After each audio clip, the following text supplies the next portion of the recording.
Je suis là juste pour un petit mot de bienvenue et d'ouverture sur ce colloque international du DIM GID. Un DIM, c'est un domaine d'intérêt majeur, c'est un dispositif qui a été initié par la région Île-de-France, qui a choisi des thèmes prioritaires qu'elle souhaitait soutenir pour faire émerger une nouvelle recherche ou pour soutenir des recherches qui étaient déjà en cours et autour donc de genre, inégalité, discrimination. Alors c'est notre grand colloque, disons, pour pas forcément clore ce DIM, mais pour clore cette première série d'années où nous avons travaillé en collaboration. Et je suis très heureuse de vous accueillir. Je vous accueille aussi au nom de Patrick Simon, avec qui je co-préside ce dispositif, donc ce DIM GID, genre, inégalité, discrimination, qui réunit deux fédérations de recherche, l'une plus spécialisée sur le genre, l'Institut Émilie du Châtelet pour la diffusion et le développement des études sur les femmes, le sexe et le genre, et l'ARDIS, l'Alliance de recherche sur les discriminations.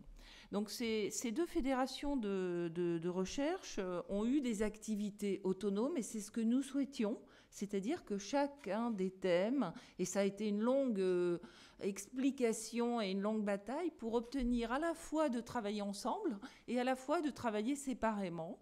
Et je crois que c'était une des réussites de ce que nous avions obtenu. C'est ce respect, si vous voulez, de l'autonomie de ces champs, et puis en même temps tout faire pour essayer de valoriser ce qui est à l'intersection de ces champs et de solliciter des recherches sur ces champs. Donc ces dispositifs, leur action phare, c'est de distribuer des allocations de recherche doctorale et postdoctorale, ce qui a permis d'avoir déjà, voilà, de soutenir une jeune recherche émergente sur ces thèmes ou sur l'intersection de ces thèmes. Ça dépendait. C'est pareil, les allocations, nous avons jugé qu'il était utile de pouvoir soutenir aussi bien des sujets sur l'intersection de ces deux thèmes que sur les thèmes spécifiques.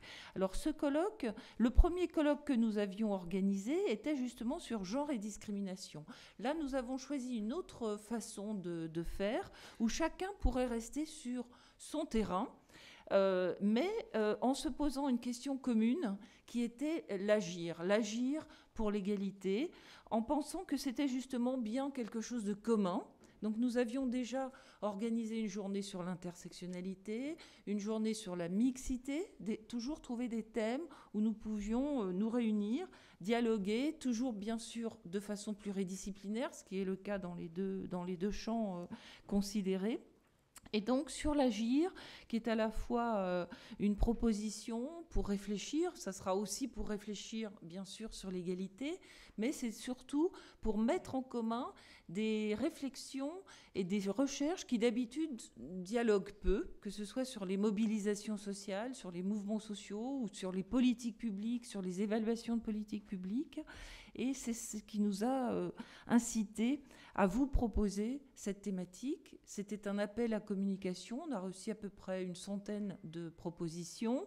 Et peu de propositions, finalement, ont vraiment accepté la règle du jeu qui était d'être sur l'agir. C'est-à-dire qu'on a finalement vraiment privilégié celles qui se concentraient sur... Mais on voit, là aussi, on voit que la proposition était peut-être relativement originale, puisqu'en fait, peu de nos collègues ont postulé véritablement sur cette thématique.